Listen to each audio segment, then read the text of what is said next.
What's up YouTube? Biz Matthew here and welcome back to my channel. In today's video, I'm going to show you all the exact contracts I use in my wholesale real estate business. I've been getting some DMs, some comments from you all just asking, where do I get my contracts from? How to fill out a purchase and sales agreement, how to fill out an assignment on contract agreement, and I have these links for you all, these contracts for you all in the links down below so you all can download it and edit it to your preference according to your county rules and regulations and different things like that. And so if you all want to see what I use and just use them for yourself, click on the links down below. So another thing I would like to say is that just talking about contracts, every state and county is different, right? Here, I'm in Tennessee, we use title companies. You may use just attorneys, so it may be different in your state. And also, you may have to include certain things in your contracts that I don't necessarily have to include. So make sure you're aware of your rules and regulation where you live at. So I'm just going to go over the contracts, how to fill them out, and just be sure to like this video. By liking this video, as you all know, this channel grows and becomes more discoverable on YouTube. Thank you all for the support. It's crazy, man. We're over 1,700 subscribers. So let's keep on growing. And yeah, just comment down below if you all have any questions about these contracts or anything else like that. So let's just get right to the purchase and sales agreement right here. So this is just my purchase and sales agreement. It's a simple one-page cash purchase contract that I use with my sellers. And of course, when I'm talking to my sellers, I try not to use the word contracts. That's why I've been learning and whatnot, because contracts can feel very binding, which it is, but it can feel like almost too aggressive sometimes for some sellers. So you can use the word like agreement or documents. I'm sending over you the paperwork and different things like that. So right here, I just have purchase and sales agreement. I have the date, the seller's name, and then my name. So this is where I usually put my name or my LLC name. And then the first part says this is a contract for purchase and sales agreement real estate located in, and right here usually I always put the county that I'm in. So let's say for example, Cook County. I know that's in Illinois. As you all heard, you just heard my phone. So Cook County, IL. Something like that. If you're typing it up and you're sending it onto DocuSign, you can, just type it up. But usually if I'm in person, I just write it in so I have enough space to write in the county and whatnot. Because sometimes I go to 2 different counties for my sellers or property. And then right here, you just have the property description, street address, the city, state, and zip code. Legally, you need all this information. Recently, I got a contract signed and I forgot to put the city and state and zip code. I only put the address. I don't know why I did that, but got that correct there. I just filled it in. And then this is legal description. So this is really good for your title company so they can legally see where exactly the property lines are at for this property, and so they can look up the county records on this property. And then right here you have your price. Buyer will pay blank, seller will only accept funds paid by cash or check or wire transfer. So just saying here the property price that you and the seller agree upon, and then it's a cash purchase, that you're purchasing this property in cash. And another thing about price is that when I'm typing it, I usually bold these numbers. So if, for example, if it's $100,000, something like that, I make sure it's bold and I kind of increase the font a little bit, so they can be aware of the price or whatnot. So it's right there that we all agree upon, something like that. And then when you're typing it in, you can just type it in. I mean, when you're writing it in person, you can just write it in. And the payment, this is a cash purchase, no financing. And then title, seller will transfer marketable title to property by warranty deed. Seller will clear all liens and encumbrances from the title with the exception of unpaid taxes. So that's basically saying that, once we get the title search done, everything included in the search, if there's any like unpaid taxes, the seller will be in charge of that, and that they're being clear of this title once all of this is paid. And then right here we have closing. Buyer will pay all closing fees basically right here. Seller will pay any liens, judgments against the property.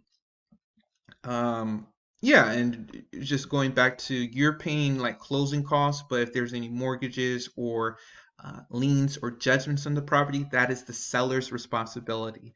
And so you can make that known in person, talking to them, and just reassure them, reaffirm them in the contract. This is also in the contract. And then right here we have the closing date. You could put your date 30 days. So for example, today is May 14th. You can say, okay, from on and before June 14th, if you usually can close within 30 days, or with this pandemic happening, may be double that. You may have to put July 14th. And yeah, it's just that deed, and it's just saying that the deed possessions are not delivered to the buyer by closing date. The purchase will be null void. So if it goes past this date, then you have to make another contract. And then cancellation. So this is a really good cancellation clause. You know, um, Most of the time you want to be able to put under contract properties that you know for sure you have a buyer for. And I know that can be hard, especially in your beginning stages as a wholesaler. And so that's why I do have a cancellation clause, so saying, hey, I have the right to terminate this agreement. I can cancel only by delivering written notices cancellation before the closing date, right? Whichever is earlier. And so basically, it's just saying I have the right for whatever reason to cancel out this deal. And in disclosure, each party represents itself, buyer represents itself exclusively, different things like that. And so, by the way, this purchase and sales agreement is just a template I got online.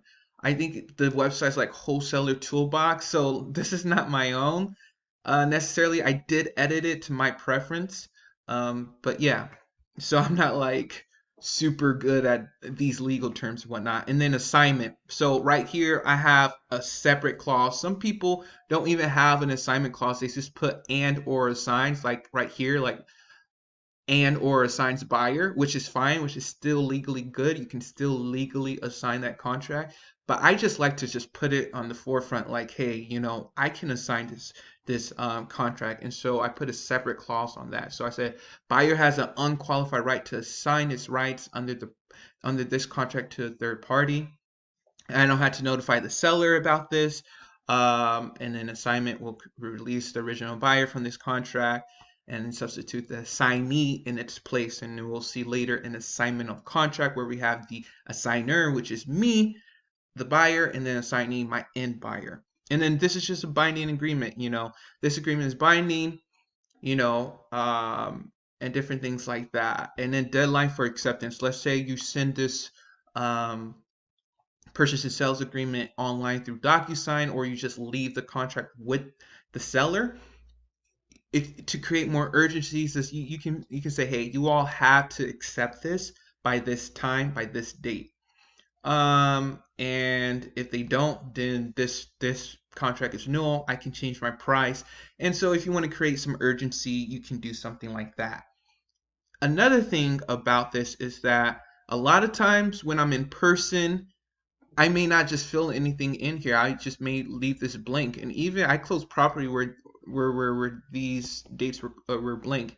And even like right here, the closing date, if I don't know if I can do it in 30 days, I say, hey, I can do it between 30 or 45 days. I probably leave that blank too and fill it out later and let the seller know. And so yeah, this is basically your simple one-page purchase and sales agreement. That's how you would fill it out. Which is very self-explanatory. But let's now go to assignment and contract. So I know a lot of people had questions about this contract, because this contract, a lot of people, can't really find online for some reason. I don't know, but this is another template that I use that I just edited to my own preferences a little bit. Not much changes. So, but it's just very simple. So I have the assigner, which is you. You as a wholesaler, you are the assigner.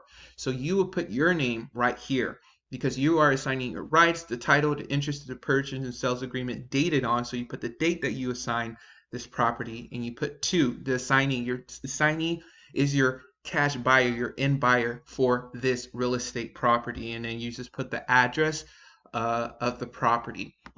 Another thing is I worked with a title company where I had to include the seller too. So if we continued on, I would have said from its original purchase and sales agreement between the assigner or wholesaler, me, and the seller. And we would have all three parties sign. I would sign, the end buyer, cash buyer would sign, and the seller would sign. But I worked with other companies where I didn't have to have the seller sign this. And then right here, I put the purchase and contract is being assigned for the amount of blank, my assignment fee to be paid at closing.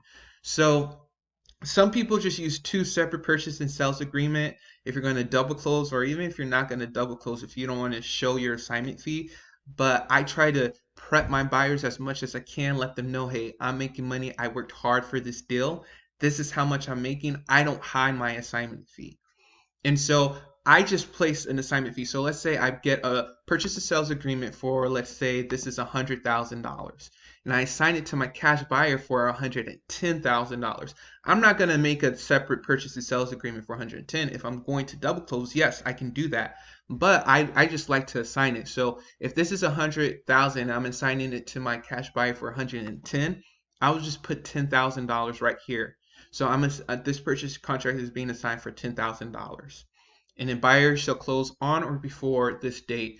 So making sure my buyer can close quickly and whatnot, I put a date on there, probably within 2 or 3 weeks after we make an assignment. And then right here, this is just buyer hereby agrees to pay wholesaler non-refundable or earnest money in the amount of blank. So this is like if you're usually I don't get the earnest money. It goes straight to the title company, and I actually have like the seller keep the earnest money if the deal falls through, right? Because yes, I know I worked this deal. I did a lot of things, but if I'm working with a seller and they're wanting to move and I can't close, it's more loss on their end than my end. So a lot of times I let the seller keep the earnest money, but that never happened to me.